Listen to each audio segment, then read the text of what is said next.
Waiting. Hey friends, thank you for joining me today. My name's Dan and I'm in the comfort of my upstairs studio where I'm going to be doing a watercolor sketch. First of all, let's get it official. This is Daily Art Adventure number 602.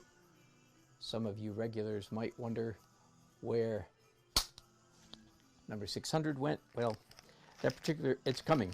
I actually recorded that episode and have edited. It's a strangely difficult word to say. Edited it. And I'll be releasing it shortly. Today, however, I have a nice little job.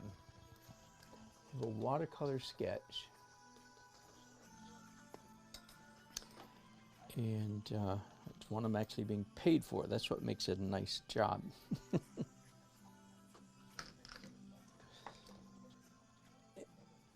And I'm very careful to use the term sketch.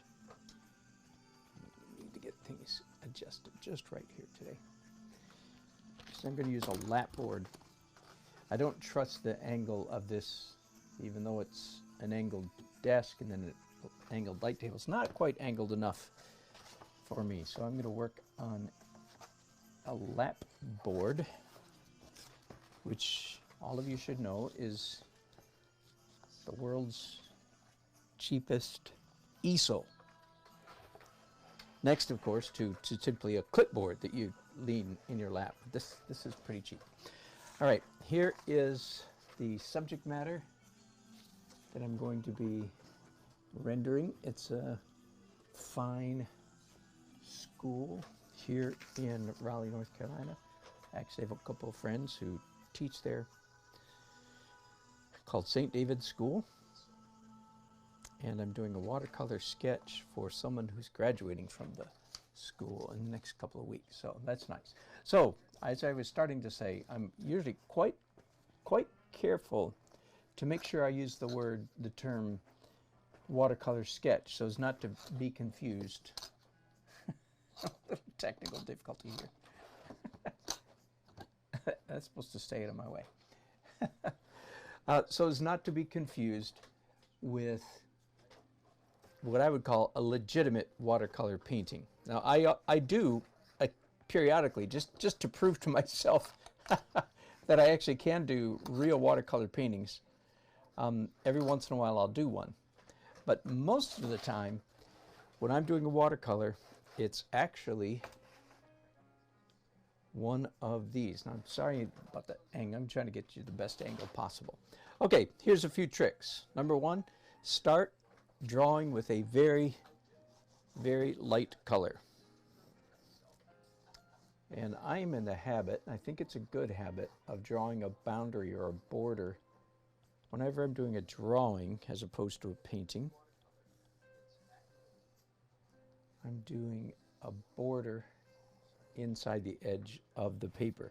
That suddenly makes you conscious of composition. The edges of a paper are strangely invisible to most people. That is strange. It really is. Most people are psychologically, if I can use that term, they're psychologically unaware of, sorry, I'm looking for a volume here on my iPad. I guess it's just going to have to stay that way. Are psychologically unaware of the edge of the page. It's invisible to them psychologically. But when you do a line, all of a sudden it's very conscious. All right, and here's the way my watercolor sketches work. Start with a light color. In my case, my preference is that's usually yellow, because yellow is, as you can see, as you can't see, it's such a light color. Most of you can't even see that, so I'm sorry. I have to get past this stage of the drawing process pretty quickly, or I'll be losing all kinds of viewers because you can't see anything. So the concept is you start out with a light color and then little by little graduate to darker colors. And it's just a really neat cheat. Excuse me, I'm about to sneeze. Whew, excuse me. It doesn't happen too often online, thank goodness.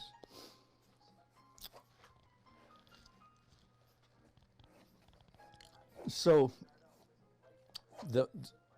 drawing in yellow, I'm only trying to capture the major shapes and lines, and I've already changed my mind a couple of times about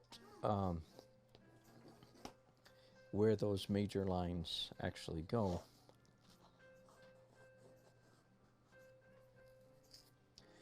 All right, I think I'm done, so hang on. Thank you. Make art, not war, blesses me. Appreciate that. All right, so here's a small set of watercolor pencils. I think I forgot to mention that. These are watercolor pencils. Hi, Janie. I've been missing me too. I'm not the only one who's noticed that my daily art adventures have not been too daily lately. No big problem, just busy doing other things, and I'll be back in the saddle shortly. All right, so I have graduated now to a darker color than yellow, and you guys can see this, and I don't know if you were even able to see the yellow, but you probably can see the orange. So the trick is, as soon as you put the darker color down, the lighter color virtually disappears. Your eye pays almost no attention then to the lighter color that you put down earlier. You can do this same trick, by the way, in several different mediums. You can do it in acrylics, you can do it in oils, you can do it in charcoal, you can do it in graphite pencil. It's this trick of making your first sketch with a very light color or shade or value, and then graduating, progressing from lighter to darker. Just a good trick to know. So if you haven't already heard it, this is a good time to catch it today. And then after the orange, I'm going to do a third color, probably a fourth. Usually I think I draw the line at 4 shades. At that point, I'm ready to start painting, and or I'm ready to start doing pen and ink.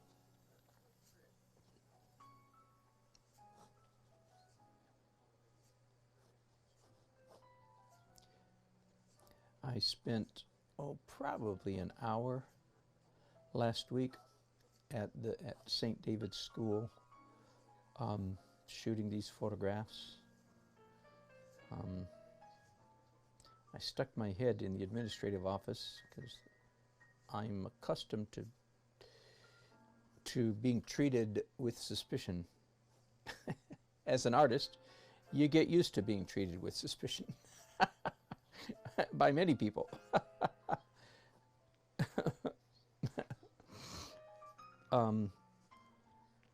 But I continue to chomp around. I'm real careful not to shoot any. This sounds terrible. Not to shoot any students. What I mean is not to shoot any photographs of students. It's amazing what you can't say nowadays. Careful not to take pictures of any students, but still, the groundskeeper, custodian, manager, properties manager person drove his golf cart up to me a little while later. I was ready for them. And I told him I'd already talked to the administrator, but he said, well, you probably should have, blah, blah, blah. And he was probably right. I should have gone somewhere, gotten a name tag to show that I was a visitor, but they actually knew the name of the student for whom I was doing the painting, so that alleviated all suspicion pretty quickly. Just grabbed a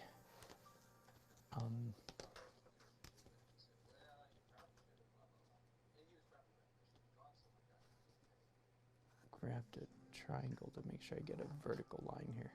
It's a flagpole there, oh, and a, whoops, moving that over a little bit.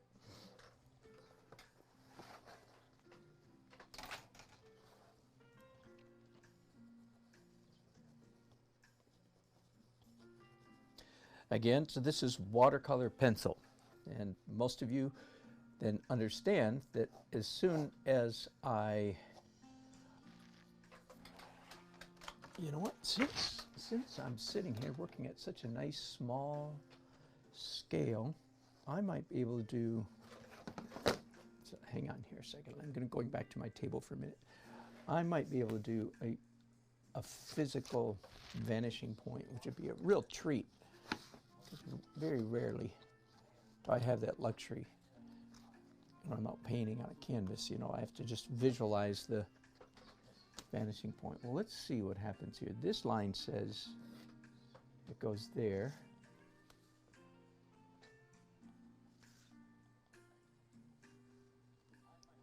That goes there. So I'm just going to take an average of these, okay? Close enough. I'm going to call that my vanishing point. And then I can just take my ruler here and just rotate it right down.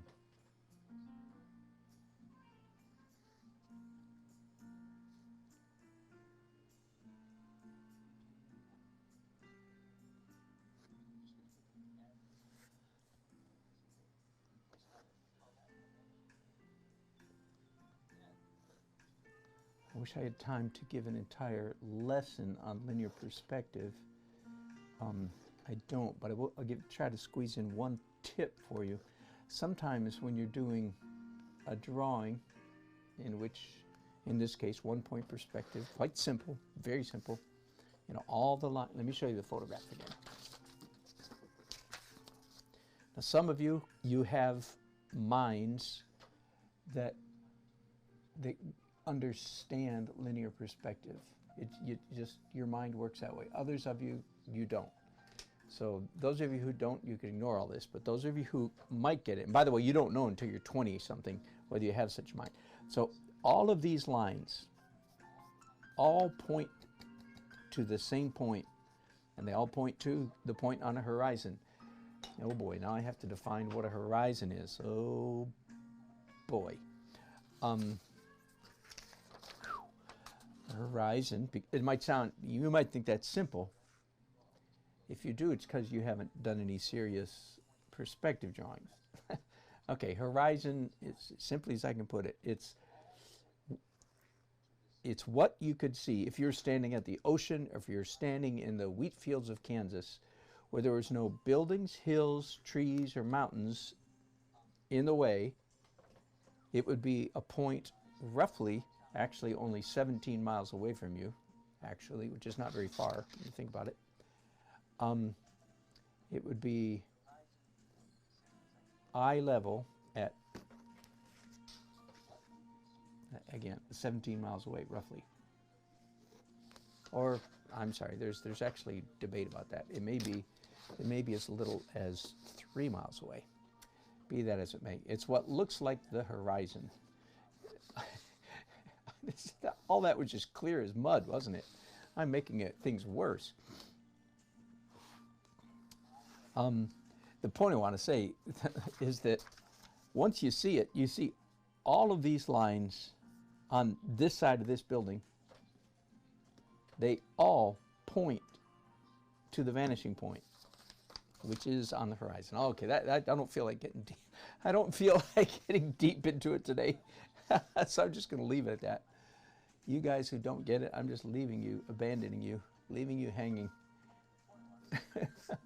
Sorry, that was not any much help at all.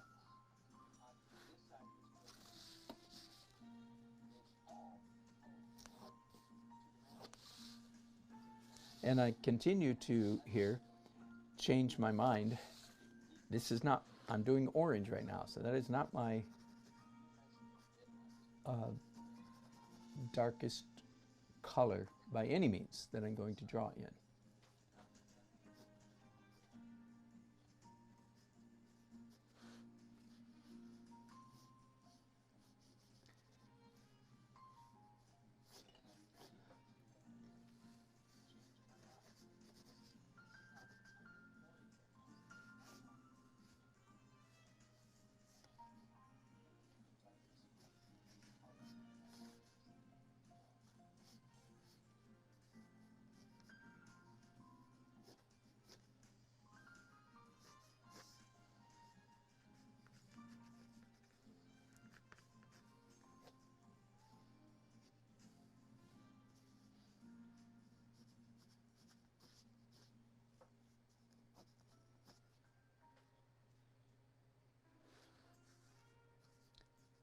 the drawing is getting just a little bit confusing, which means it's just about time then to switch colors.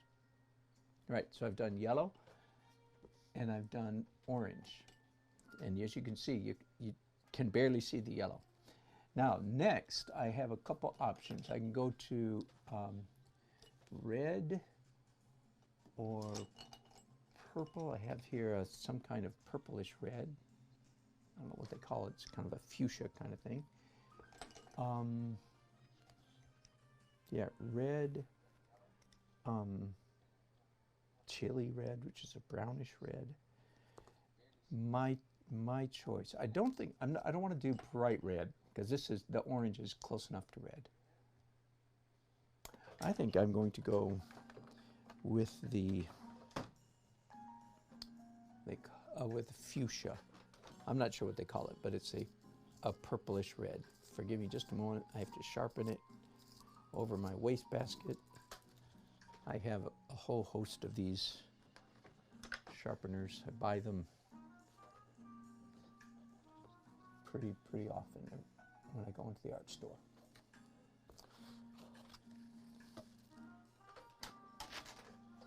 Now let's start. I'm saying to myself, let's start with the most confusing part, which is this. And by the way, I've switched my grip. You see, until now I've been holding like this. Now I'm switching because what I'm doing now I consider to be detail, if you will.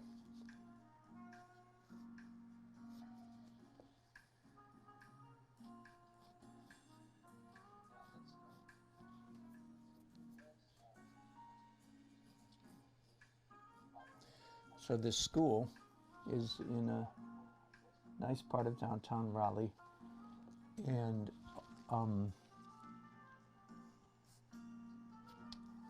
the original building is this one right here.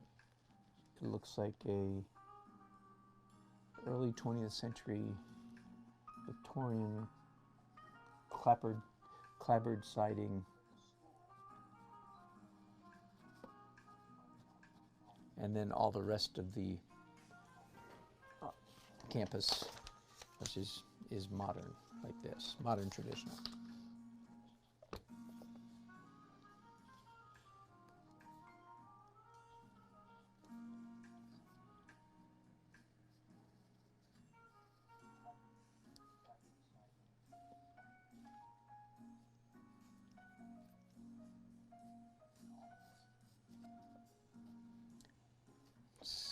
St. David's. I don't have to get this exactly right the first time. School.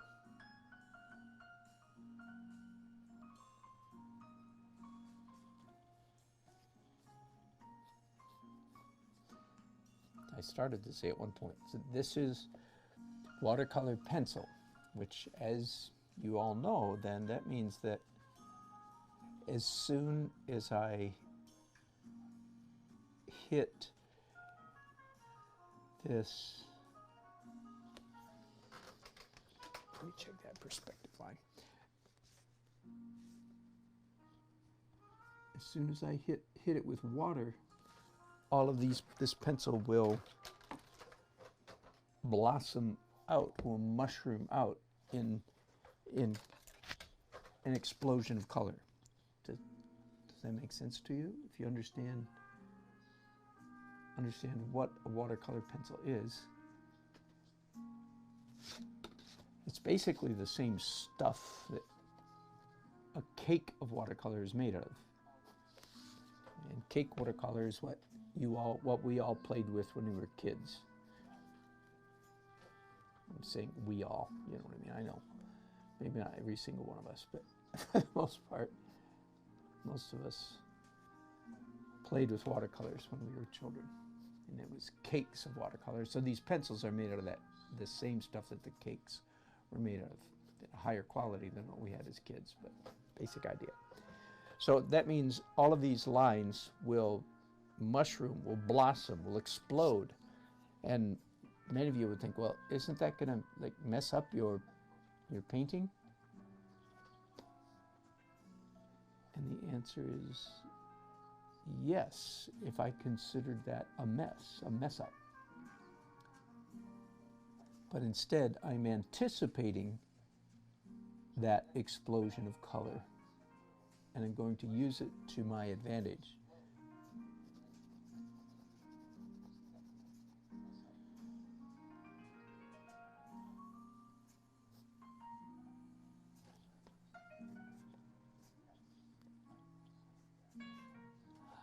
I also incorporate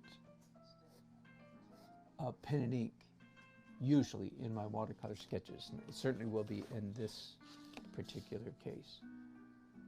So the black or very dark brown ink will be the final drawing. Whoa, I've got a line that's off. I'm glad I checked that. Wow, can't believe I got that far off. I started getting off up here.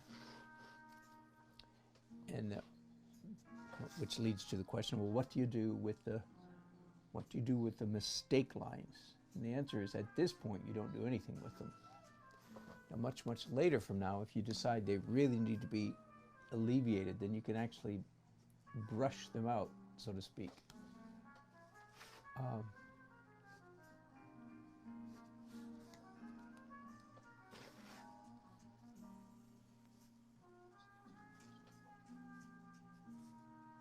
Because it's watercolor pencil, so you can just take a brush and scrub and a tissue and so on, and lift out color.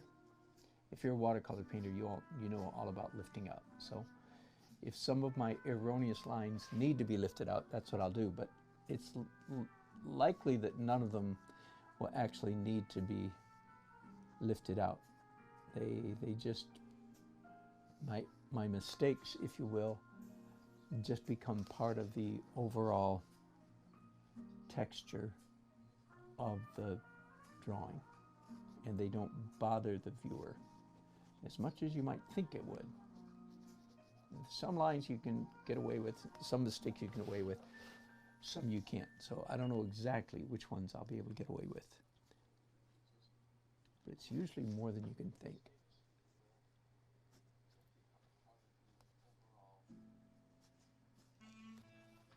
Again, here's my photograph, and paying quite a bit of attention, as you can see, to all of this architecture. I really enjoy drawing architecture.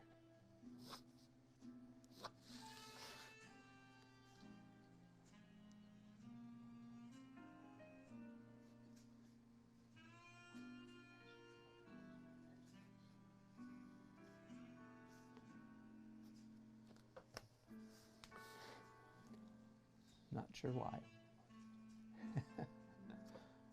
But it's a good thing, because I sure do a lot of architecture in my art career.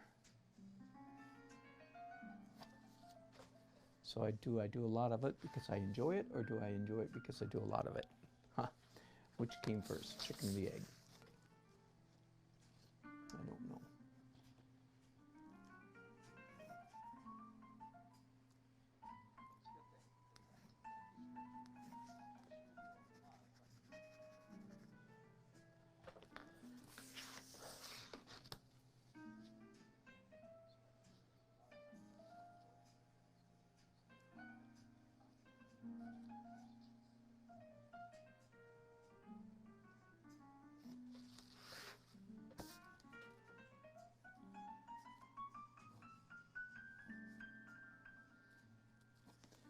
Some of these nooks and crannies, corners and edges, I didn't figure out, I didn't understand until right now, till this layer. I didn't spend hours studying it, of course, but now I'm going, oh, so that's what's going on there. I get it now. And I say that partly to give you guys freedom, permission to have that same experience. You don't have to figure everything out all at once. Most of the time, I think, as artists, we don't. We experience it, we figure things out one step at a time.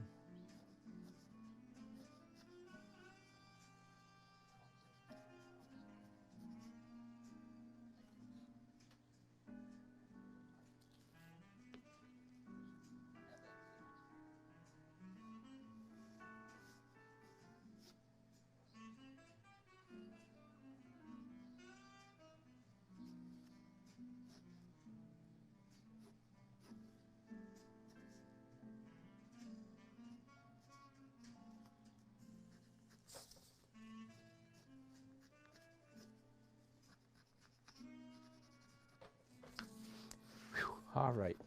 So that.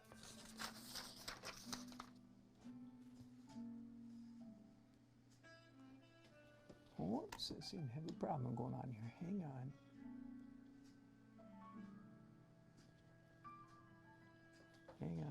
Hang on. I've got a phone that is dying.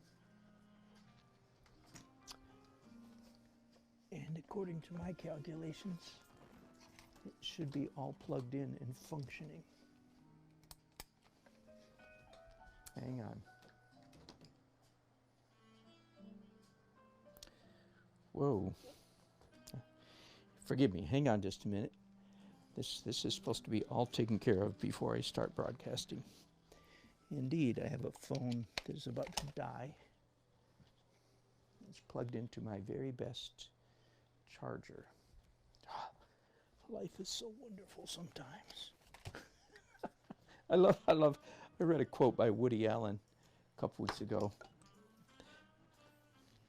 Life is short, painful, tragic, something like that, and over far too soon. I think that's hilarious.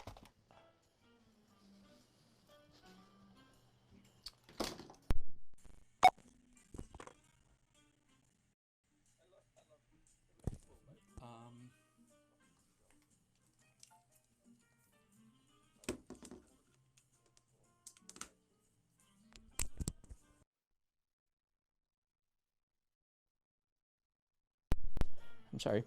If I don't get this fixed, this broadcast is going to be over post-haste, and that would be very disappointing.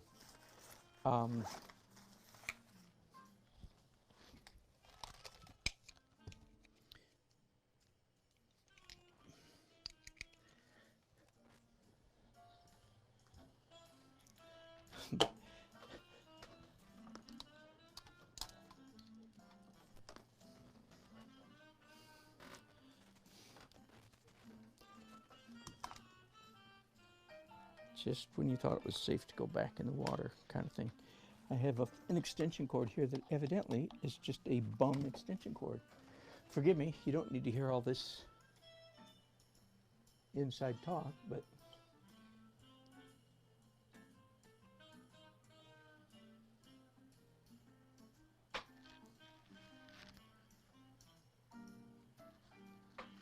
now I need to reconnect my monitor.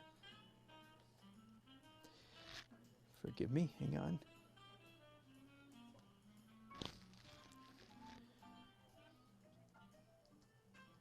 All right, we there? Whew. All right, I think I've got it rescued. That is crazy. Anyway, I know you didn't tune in to hear me gripe and complain, but doggone it, I'm gonna gripe. Well, hello, Heather Cat Lady. You've been missing for a long time. Good to see you back.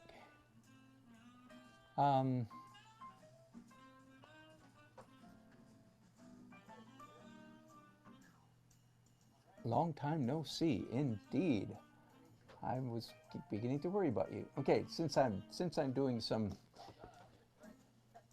chat, you guys have been verbose today. Let me go back and see what you're saying. Hey, Janie, good to see you. Good to have you on board.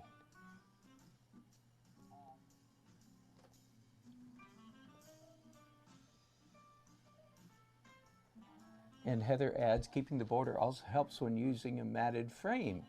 Aha, that's a good point. And thank you, Nancy, for welcoming me back.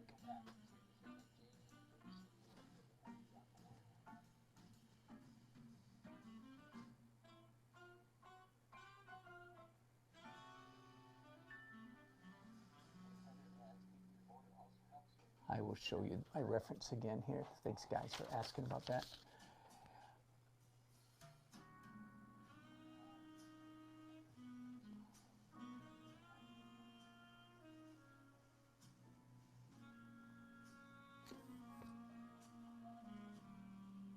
Heather asks, do differently angled buildings have different vanishing points? Yes, that is correct.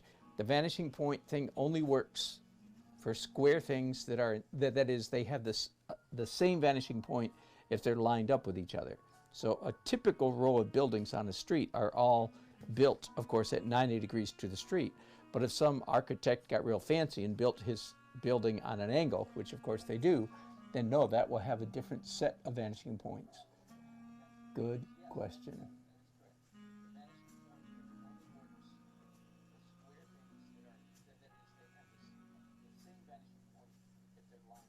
You are correct. The vanishing point was actually right here for that building.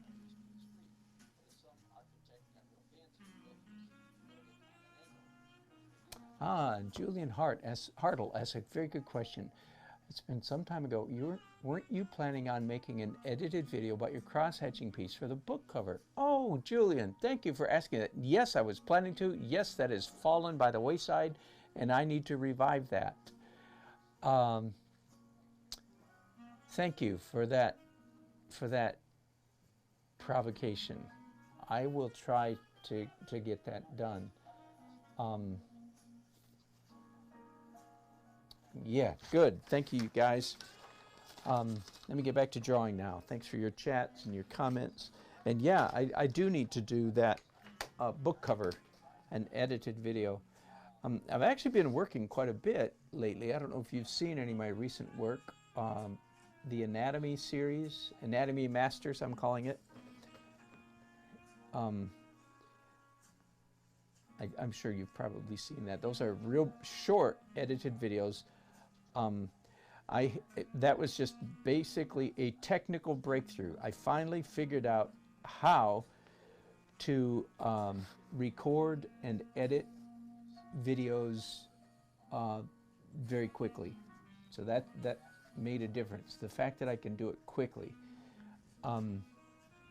makes a big difference. So I've done that, and in the last couple days I've also designed a sign-on and a sign-off screen for my daily art adventure.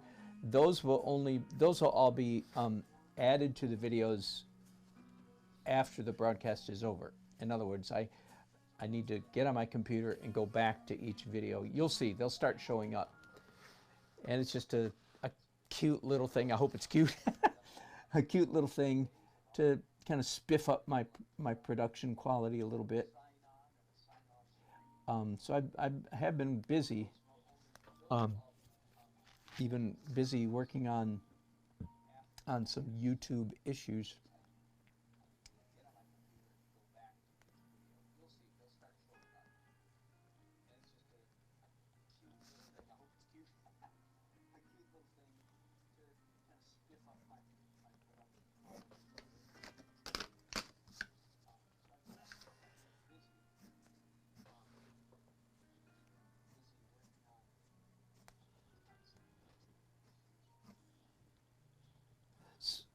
So as you can see, this is my third drawing of the subject matter. And so I'm pretty confident at this point, right? I'm drawing with a strong sense of placement. I'm not fishing around very much anymore.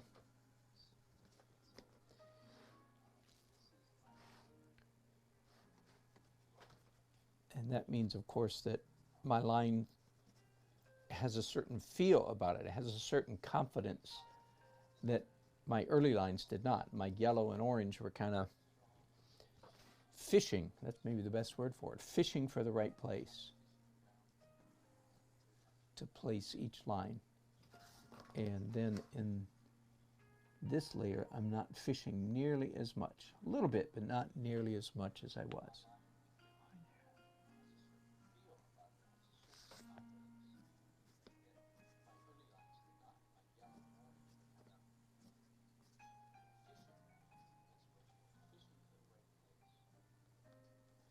And by the way, it's quite clear to me now that this will be my final watercolor pencil drawing. At this point, I'm ready to go to ink. And sometimes, counter to what most people would intuit, sometimes I do the watercolor first and the ink last. Most people would think, I'm sure, most people would think that you do all the line work first and then come back and do the color. But that is not necessarily so. You can achieve a very pleasant effect by doing much of the watercolor first and then coming back and doing the pen and ink. So again, counter to what most people would think.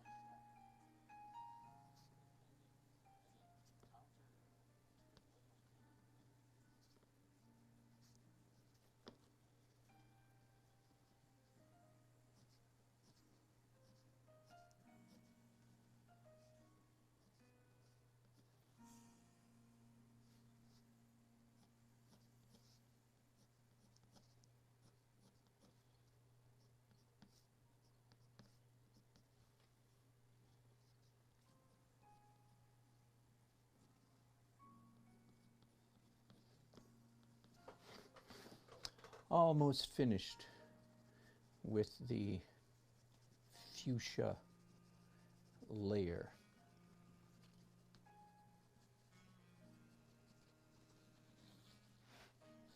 Once again, draw the border, just so that I have it drawn in each color. All right, so I believe that I'm ready. Now, as soon as I move this, see my vanishing point doesn't work anymore, but I think I'm okay. Yep. Okay, so the vanishing point is done. I could find it again, of course, if I really had to, but I don't think I'll need to. All right, so now I'm facing a question.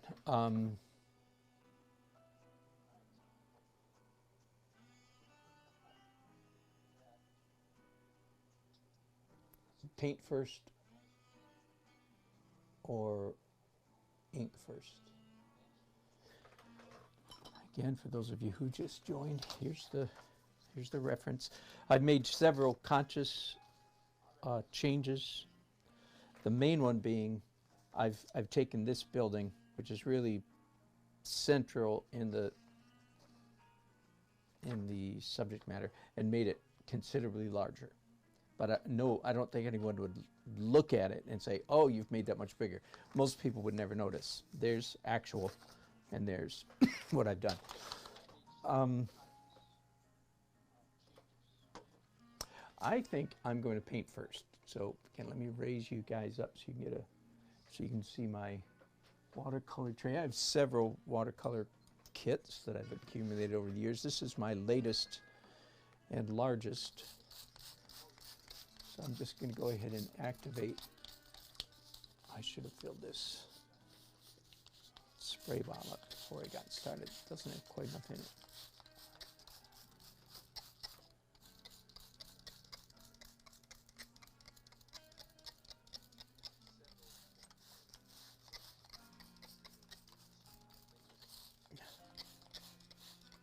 All right, so I think that's activated enough.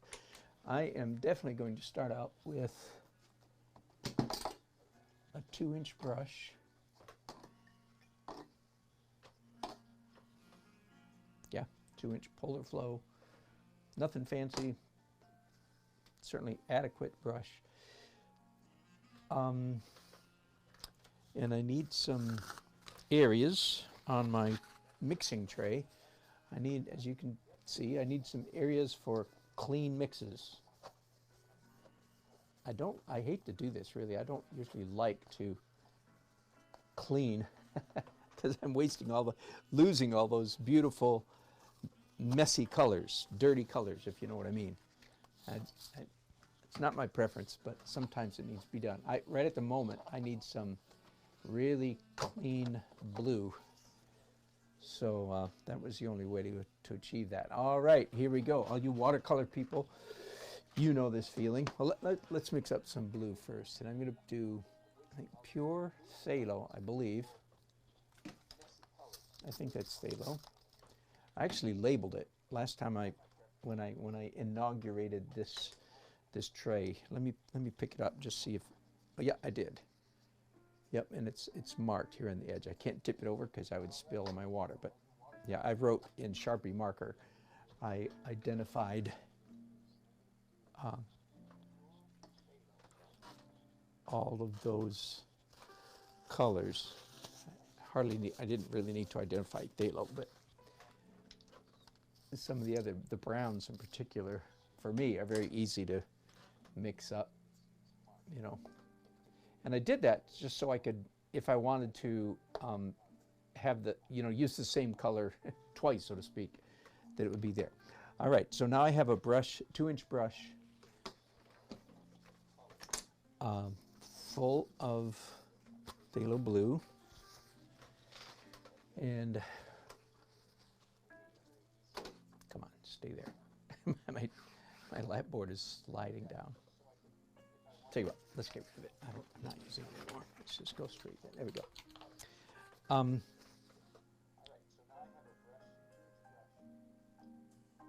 I am going to do something a little bit unusual.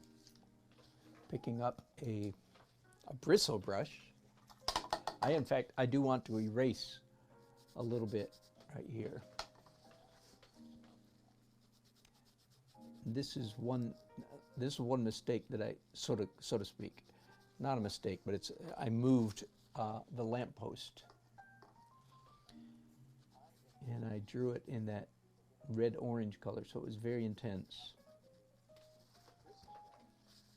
And that was now the top of it is, can you see it has a little bit, a little stutter in it, and that's fine with me. That doesn't bother me at all. But this does. So that wasn't too hard, and there's a slight red tint there, you see. But now, having done that, I have to wait for that to dry. So bear with me for just a minute. I'm going to pick up my hair dryer. I'll keep the broadcast going so you guys get to hear wonderful noise. Sorry about that. Bear with me just a minute. Loud noise. Oh, if it's plugged in, which it isn't. Oh, I know what's happened probably. It is plugged in. It's gotta, and I have to get all the way down on the floor. The artist life is hard.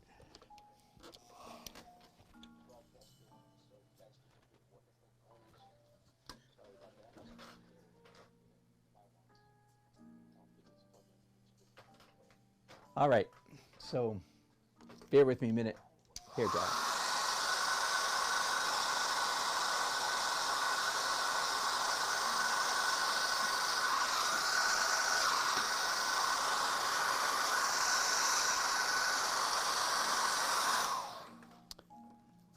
By the way, I am working on nice 300-pound paper. That is always nice to be able to do that. All right, here's what I'm going to do. I've got the spray bottle. Let me get more water in it. I've got a spray bottle in my hand, and I'm going to fairly carefully spray this painting. And of course, when I do that, again, all the watercolor pencil will mushroom, will blossom into color. And then I'm going to do basically, I think, just two or maybe 3 colors. Blue, green, maybe some yellow, and then stop there. So here we go.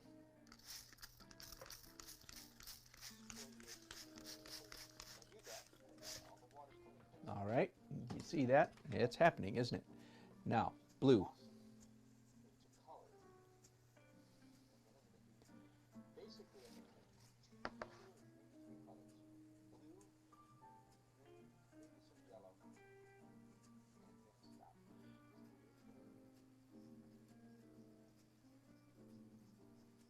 Now, as you saw, I have pure phthalo blue on my brush.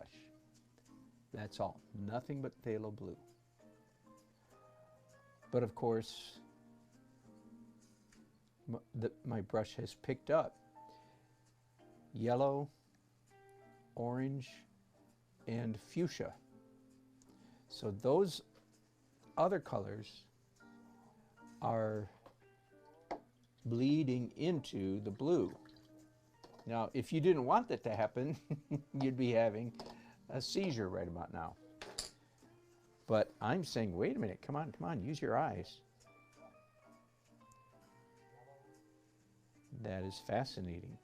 So see, even the ghost of the flag, I need to mop up some of my runs here. Even the flag has a yellow ghost around it. Now later on, if I decide I don't like that ghost, then I can try to lift it out. But it's very unlikely that I will do that.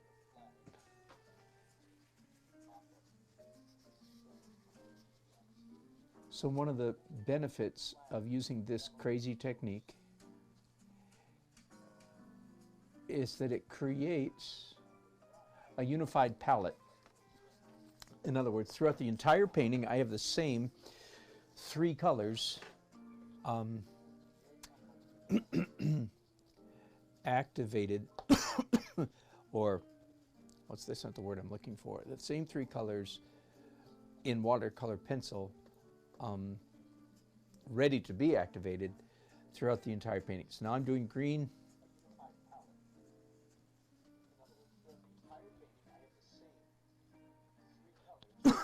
So the same three colors will be activated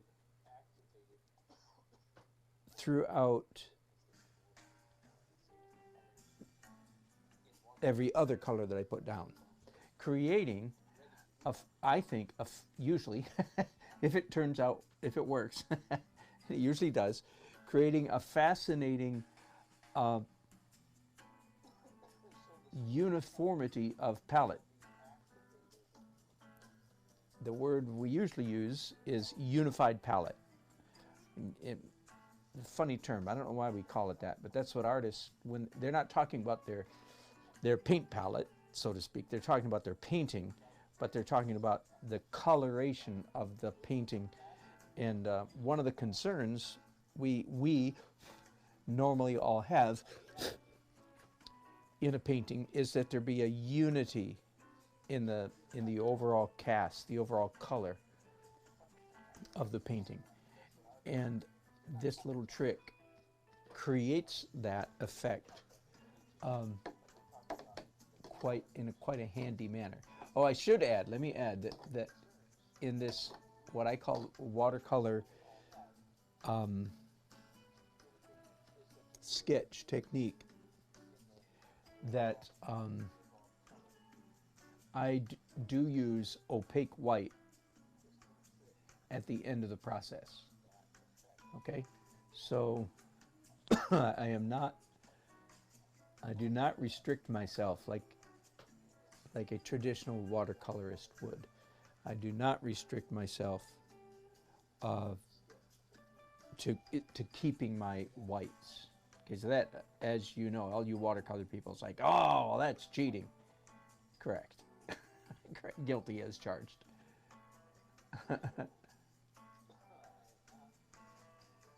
So, as I often say, you could never be accepted.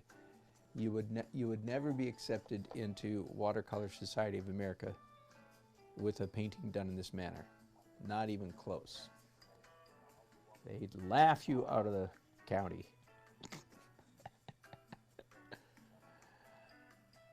But I'm not entering the Watercolor Society of America. So let them laugh. I don't care.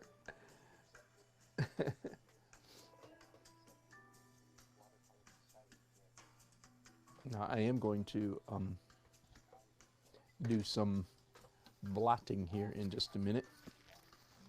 I'm finding myself running woefully short of tissue. I should have had better foresight before in that regard, but I didn't. So here we go. I'll make do with what I've got.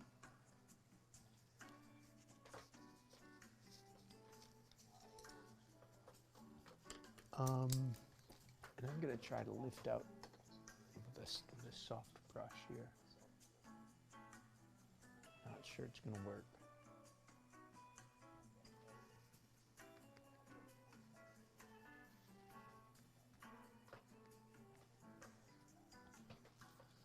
And I missed a big green bush back when I was doing green. So again, to give you a basic, where am I going with this? I'm doing major, sort of blocking in major colors. You could use that term, blocking in, right now. Blocking in the major colors. And then I'm going to let this dry. Help it with a leaf blower. Help it with hair dryer. And then do my pen and ink work. One of the reasons that I do this watercolor sketch technique, I invented it. Maybe I don't know. I discovered it. I stumbled. I didn't learn it from anybody else, but whatever you call it, I developed this about 10 years ago, and I don't remember where it came from. I just, experimented, and one experiment led into another, and so on and so on and so forth. But it is a quick way to achieve a pleasant watercolor effect. It's much faster than traditional watercolor.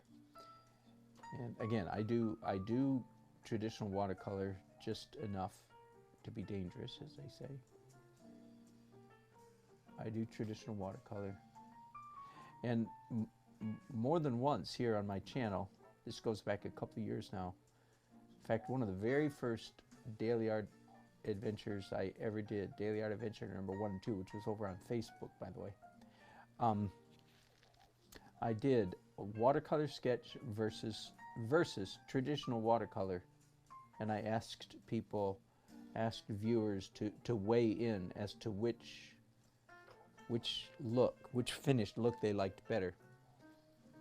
And it was just about straight 50-50. Half the people liked the traditional watercolor look better, and about half the people liked the watercolor sketch better. And in my book, that was good enough. That gave me license to persist with the watercolor sketch technique, because at least just as many people liked the look of it as liked the traditional. And it was about 3 times faster, quicker. In other words, this scene here, let's say if it takes me an hour and 40, let's say 2 hours to do it as a watercolor sketch, I would expect it to take me 6 hours if I were to do it in a realistic watercolor technique, traditional watercolor. And you can see all of those sketches on my website, dannelsonart.com. Go to paintings and go to watercolors. And I'm usually pretty careful about my terminology. If it's a watercolor sketch, I call it that. And if it's traditional watercolor, then I just call it a watercolor painting. And you can see samples of my work there if you care to weigh in yourself as to which of the two you like better. But the fact that I can do the watercolor sketches so much more quickly, partly because I'm cheating, of course, and doing white, opaque white, that's part of the reason why it's so much faster. And all you watercolor people know exactly what I'm talking about. Of course it's faster if you don't have to save your whites. Sorry, I've got some crazy tickle in my throat in the last little bit.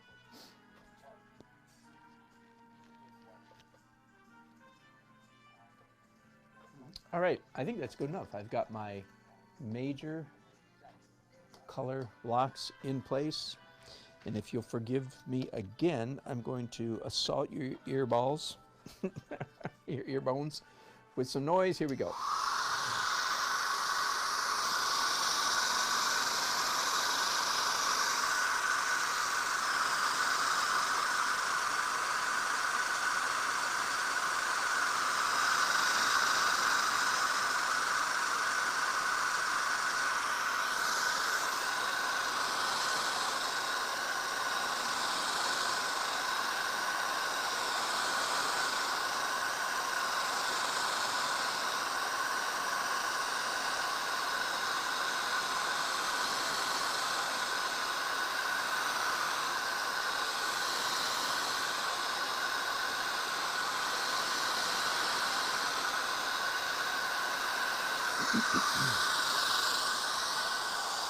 Almost ready.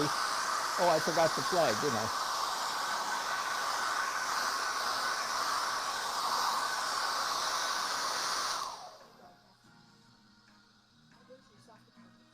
Pardon?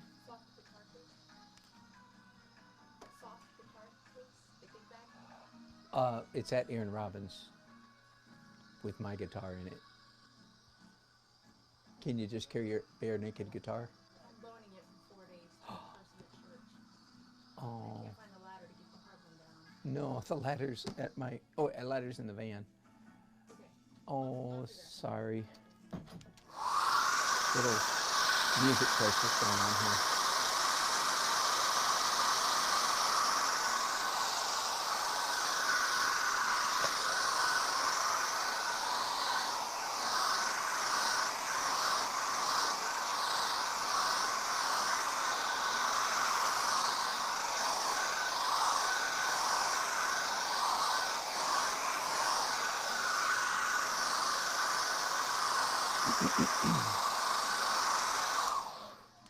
All right, thank God that's over, that noise. And I was reading your fun comments while I was doing that. And yes, Heather, yellow first, orange. I do different, yellow, orange, red, purple, blue. You can go all the way that far if you want to. But I usually find that, usually 4. This time I did just 3 colors was adequate. And Abdullah asks, what's the best hair dryer? Well, I actually have an answer to that question. And it's not a hair dryer. I actually often use a heat gun. Now with a heat gun, you could damage the paper. You ask about that as well. I don't think you can damage it. I don't think you can damage a paper with a hair dryer. This is not quite dry, by the way. So, I don't think you could damage with a hair dryer, but you could damage it with a heat gun. But I use a heat gun for 2 reasons. One, it's faster, and number 2, it's quieter. And you hear me complaining about the noise. In fact, I'm going to do the noise again some more. You also saw me drying the back. When you see it curling up like that, that shows you there's a differential in water in the paper. And you have to try to get the water out of the whole paper. So I'm attacking it from both sides. And again, this is nice 300-pound paper. So it doesn't curl up very much. Sorry about that. I thought I was done, but I'm not.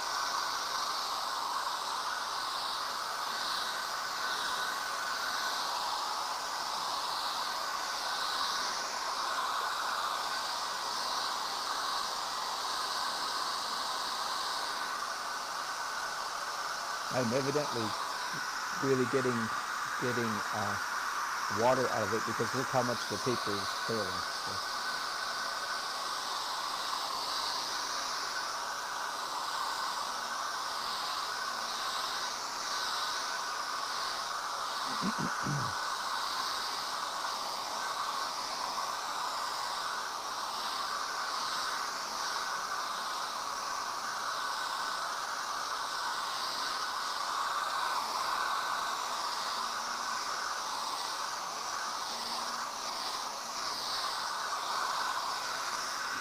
Okay, let's try that. Whew. Sorry about that. Awful racket.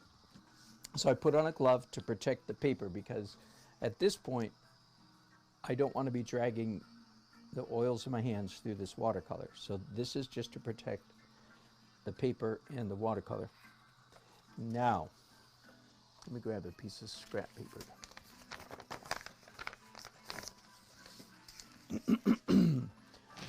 I think I'm going to use a fountain pen. So for those of you who are unfamiliar with the technology, this is an inexpensive, but so far I have 4 of these at least. Here's the reservoir and the ink. Let me see if I can reach it here. There we go. Just for what it's worth, I've done the considerable, not extensive, but considerable experimentation with fountain pens. And these that are sold by Jerry's Artorama, it's called Pen and Ink Sketch. What an uncreative name. That's the name of the ink and the name of the pen. Pen and Ink Sketch. And I think the pen only costs about $20. And I've been quite happy with its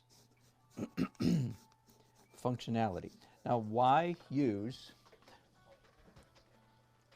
a fountain pen? Why not use, I'm reaching over here for a couple other things. Let me just grab a few samples for you.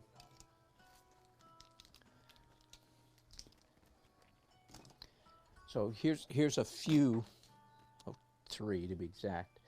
I have others, but I won't fish them out. They're perfectly functional. I've said this many times. Many of them they say they're waterproof, but they are not. So don't trust. Let's do a little experiment right here, right now.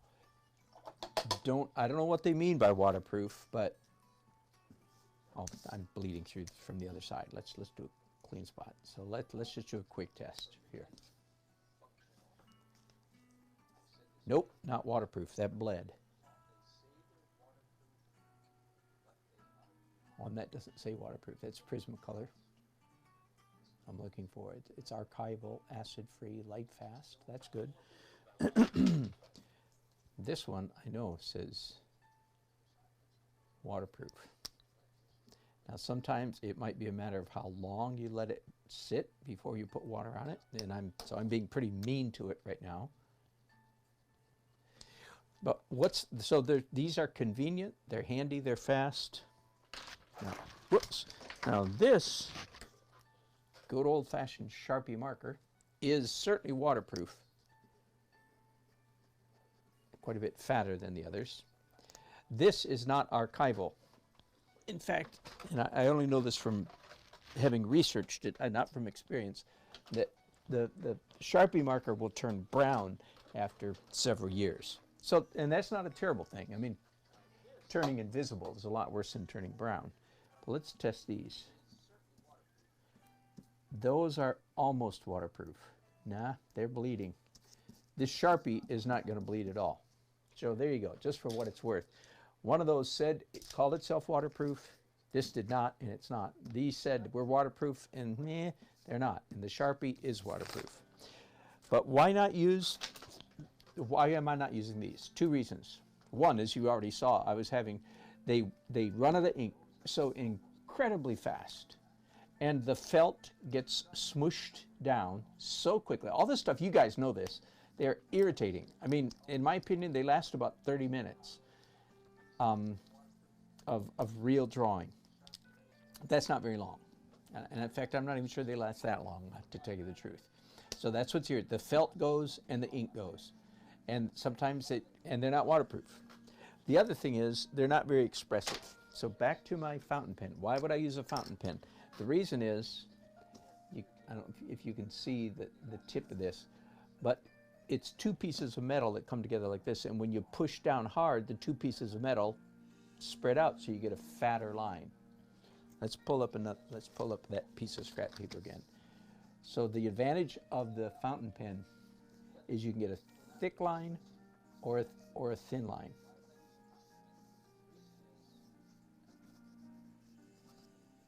And sometimes I'll actually hold it with the artistic side saddle grip, which I like even better.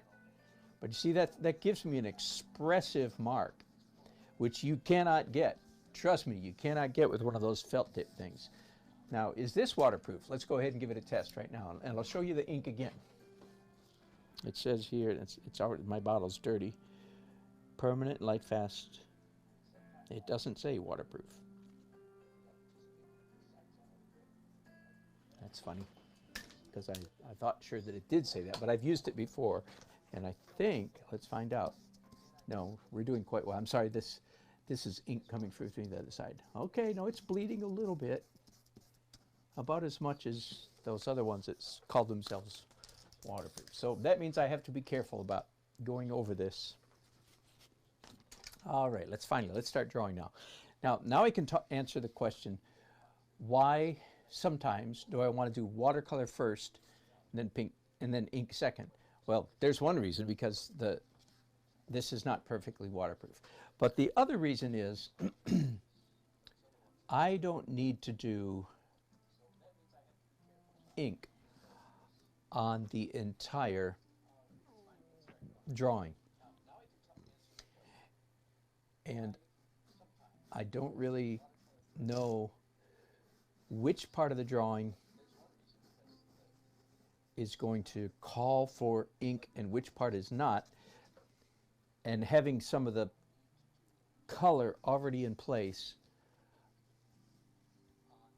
helps me decide. Here's a general word of instruction and caution. Don't, with a pen and ink and watercolor, don't over ink the drawing. There. Does that make sense?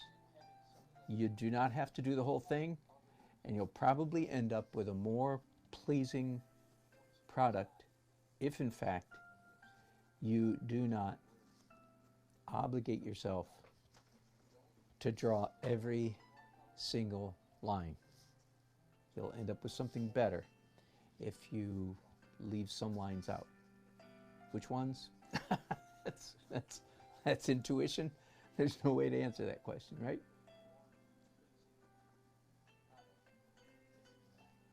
All right, and I've just looked at the time here. I need to skedaddle here really fast.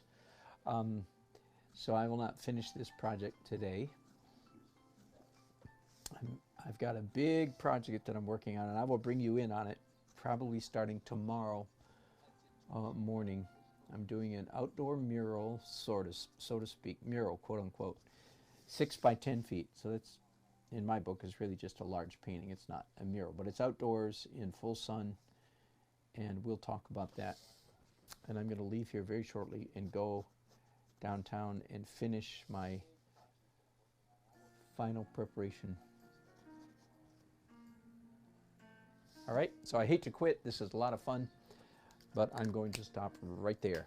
It's always good to stop while you're having fun. Uh-oh, camera's distorted, somebody's saying. Ruh-roh. Oh, you're right. Isn't that funny? Not funny at all, actually. This happened a couple weeks ago. Okay, other comments, hang on. Yeah, Heather, definitely the society disapproves of watercolor pencils.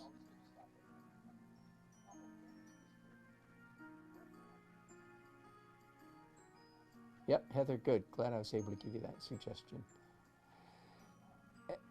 I am so sorry for that. My camera did this a couple weeks ago, and I thought I had cured it. Whatever that means. And Heather's exactly right. I didn't say that, but if you do the lines first, you are gravely tempted to color in the lines. That's correct. So that's a good reason for doing a lot of color first. All right. I hope I can get my camera to work. Thanks for watching, you guys. I'll be back.